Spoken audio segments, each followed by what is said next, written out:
The most valuable tool an EMT can possess is excellent patient assessment skills. While there are differences between how we assess medical and trauma patients, the initial approach is largely the same. Take standard precautions for body substance isolation based on what you know of the call. Gloves and goggles are a minimum for every call, but you may need a gown for massive bleeding or face mask if airway management is going to be required. The scene size-up actually begins with your dispatch information. What you are told about the location of the call and complaint can give you information about what to expect when you arrive. For example, if you are responding to a martial arts studio, you might expect a fall or musculoskeletal injury. Upon arrival, ensure the situation is safe to enter, meaning that there are no hazards to the safety of you or your crew, such as a loose dog, poor lighting, or a fight in progress. Determine the number of patients who will need your attention and whether or not additional resources, such as ALS responders, law enforcement, hazmat, or the power company will be required. Call for help now if additional resources are needed. Once the scene is secure and additional help has been called if needed, determine the mechanism of injury based on the patient's chief complaint and initial presentation. Or, if the patient is unconscious, bystanders or scene clues such as an overturned ladder or vehicle deformity may give you important information. If the patient has been involved in any type of fall or blunt force trauma, or presents to you on the ground without explanation, begin manual immobilization of the spine now until you are able to confirm that a spinal injury is unlikely. Your primary assessment should be done the same way every time on every patient. The purpose of the primary is to find and correct life threats such as apnea or hemorrhage. Having a consistent approach to the primary assessment will ensure that you identify the most pressing, life-threatening issues with your patients every time. The primary assessment begins when you determine your general impression of the patient. This is often stated as a level of distress, such as mild, moderate, or severe, sick or not sick, or as an obvious injury, such as head trauma or a suspected leg fracture when deformity is readily apparent. Next, determine the patient's level of consciousness. Discover whether they are alert when you come in, meaning they are aware of your presence. If they do not seem aware that you have arrived and are presenting with their eyes closed, attempt to gain their attention by using loud verbal stimuli and, if unsuccessful, appropriate painful stimuli such as interdigital pressure. If they do not open their eyes or speak to the verbal or painful stimuli, they are said to be unresponsive. Regardless of level of responsiveness, introduce yourself and attempt to gain consent to treat the patient. Of course, you may treat an unconscious patient using implied consent. If the patient is alert, ask them for their chief complaint or the main reason you were called. In the event of an unresponsive patient, you may be able to determine the problem from bystanders or the scene itself. Your assessment of the airway is next. You will need to confirm that the airway is patent, and if not, open it now using a jaw thrust technique to avoid compromise of the cervical spine. Look inside the airway to make sure that there are no obstructions or substances that need to be suctioned. If suctioning is required, clear the airway now. In a situation where it appears that the patient is unable to maintain a patent airway, such as in a patient with an altered level of consciousness, insert an OPA or NPA now. Assessment of breathing comes next, including respiratory rate, rhythm, and quality. You will also need to determine if the patient has adequate tidal volume. To begin this assessment, you should bare the chest to check for any wounds or bleeding. If an open chest wound is apparent, an occlusive dressing should be applied. Also look for medical alert tags. It is not uncommon that a medical emergency precedes a traumatic event. A bare chest will also help you to listen to lung sounds without interference from clothing. In addition to auscultation and inspection of the chest, you will need to palpate the chest wall for stability and to ensure that the patient doesn't have subcutaneous emphysema, crepitus, or pain on palpation. Oxygen should be applied now if it is indicated. For respiratory rates less than 10 or greater than 28 to 30, or for inadequate tidal volume, Ventilation should be assisted using the bag valve mask attached to 100% oxygen. The radial or carotid pulse can be used to assess circulation of a trauma patient. If a radial pulse is not present due to poor perfusion, move to the carotid pulse. Check for pulse rate, rhythm, and quality. Assess the skin for color, temperature, and moisture. Another way to assess for distal perfusion is by checking capillary refill time by putting pressure on the nail bed and counting the number of seconds for blood to return to the area after it is blanched. Normal capillary refill time is less than 2 seconds, indicating adequate distal perfusion to the extremities. Control any major bleeding if present and possible. You can begin to control external hemorrhage with direct pressure. In some situations, a patient will present with internal bleeding.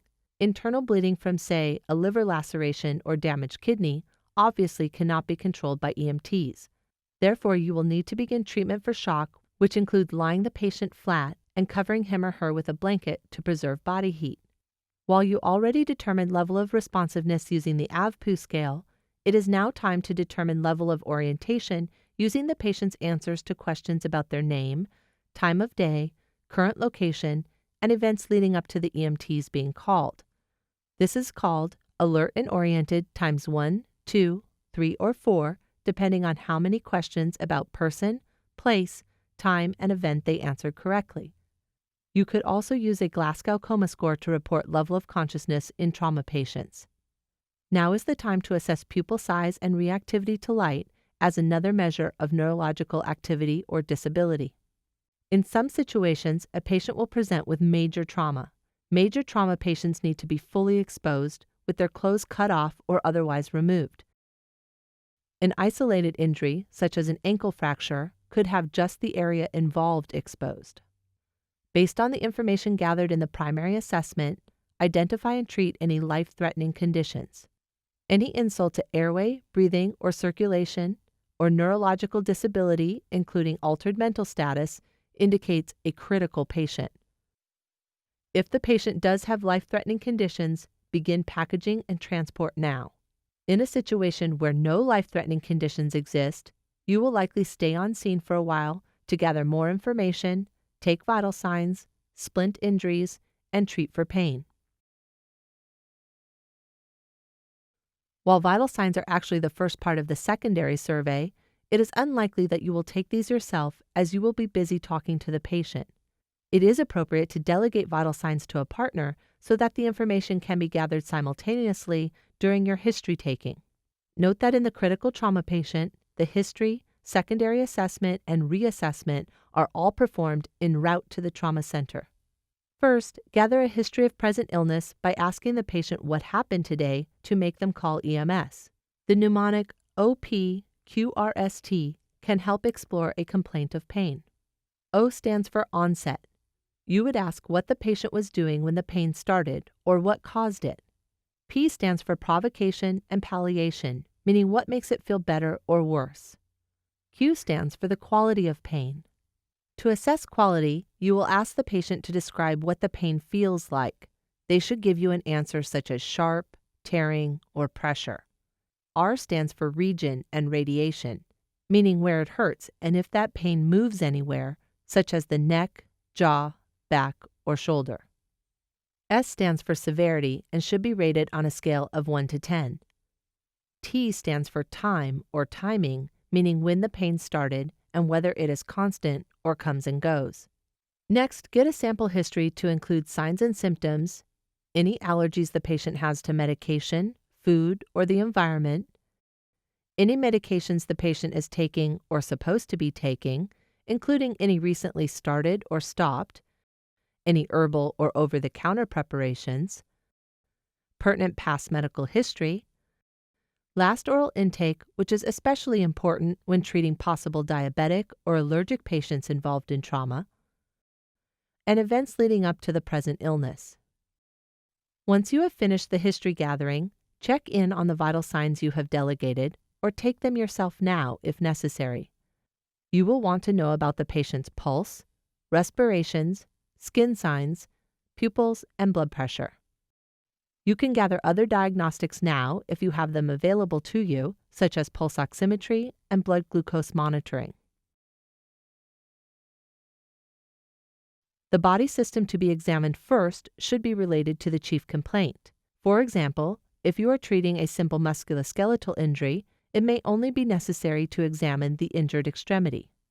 In an alternate situation, where the patient is unconscious and cannot relate to you the chief complaint or mechanism of injury, then it is appropriate to do a head-to-toe assessment which begins naturally with the head.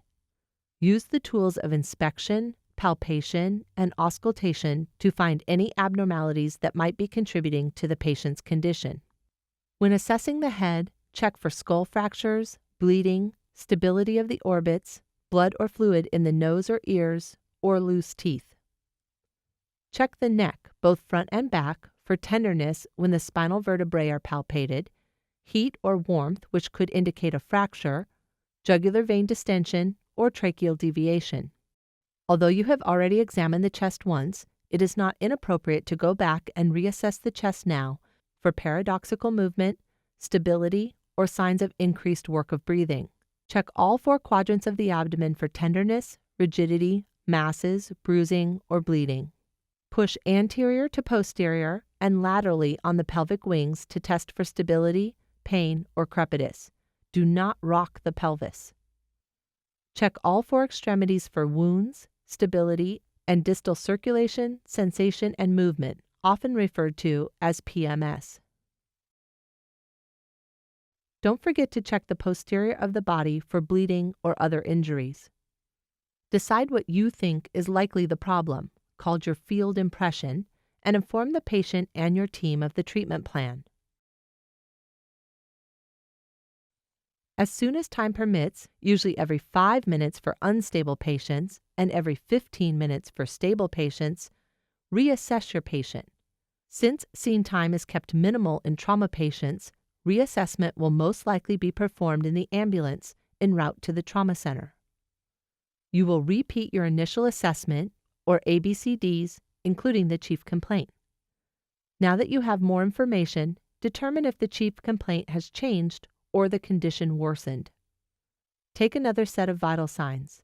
It is your goal to get serial vital signs, or at least 3 sets prior to the transfer of care. Serial vital signs allow you to trend the patient's condition as it gets better or worse. Evaluate the patient's response to your treatments. For example, if you splinted an extremity, check to see that continued swelling has not caused the splint to become too tight. If anything has changed or no longer seems helpful to the patient's condition, revise your treatment plan now and take appropriate corrective action, such as changing to onboard oxygen if the portable tank has run out.